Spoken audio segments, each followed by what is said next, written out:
एक YouTube channel ने दावा किया था कि उसने एगोज नाम की एक कंपनी के अंडों की लैब में जांच करवाई। इस जांच में अंडों में 2 ऐसे खतरनाक केमिकल्स पाए गए जिन पर पाबंदी लगी हुई है और ये खतरनाक केमिकल्स हैं।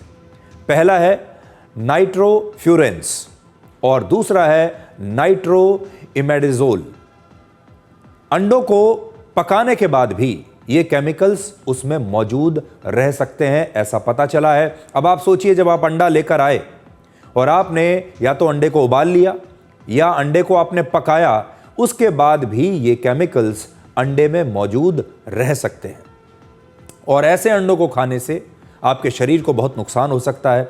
आपको कैंसर हो सकता है, आपके शरीर की बीमारियों से लड़ने की क्षमता घट सकती है, आपके डीएनए को नुकसान हो सकता है, यानी जेनेटिक डैमेज आपके शरीर को हो सकता है और आपके लिवर और किडनी के साथ साथ आपके नर्वस सिस्टम और फर्टिलिटी पर भी बुरा असर पड़ सकता है। और इसीलिए दुनिया के बहुत सारे जो बड़े बड़े देश हैं, उन्होंने इन केमिकल्स को अपने यहाँ पूरी तरह से बैन कर दिया है। लेकिन अब बड़ा सवाल यह है कि अगर इन केमिकल्स से कैंसर जैसी बीमारियां हो सकती हैं, तो फिर ये केमिकल्स अंडों में पहुंचे कैसे?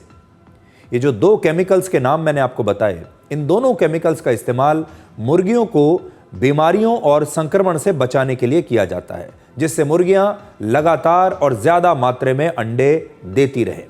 इस ऑनलाइन रिपोर्ट के मुताबिक एगोज ब्रांड के अंडों में हानिकारक केमिकल्स की मात्रा प्रति किलोग्राम 0.73 माइक्रोग्राम थी। The food safety and standards authority of India के मुताबिक यह मात्रा 1 माइक्रोग्राम से कम होनी चाहिए। यानी अंडों में केमिकल्स की मात्रा अगर देखा जाए तो तय मानकों के लिमिट के अंदर ही है, लेकिन नियमों के मुताबिक होने का मतलब यह बिल्कुल नहीं है कि अंडों में मिले ये केमिकल्स आपके शरीर को नुकसान नहीं पहुंचाएंगे। इसी बीच ये जो कंपनी है एगोज, इसने अपना स्पष्टीकरण दिया है और कहा है कि उसके अंडे लोगों के लिए बिल्कुल सुरक्षित हैं और इनका प्रोडक्शन तय सरकारी नियमों के मुताबिक ही होता है। यानी सरकारी नियमों में जितनी छूट दी गई है कि कौन सा केमिकल किस मात्रा तक ही होना चाहिए, उस मात्रा के अंदर ही वो सारे केमिकल्स हैं। कंपनी ने यह भी दावा किया है कि उसके अंडों में किसी भी एंटीबायोटिक दवाई का इस्तेमाल नहीं होता और फिर भी उसने अपने ग्राहकों को भरोसा देने के लिए एक बाहरी एजेंसी से अपने अंडों की दोबारा से टेस्टिंग शुरू करा दी है।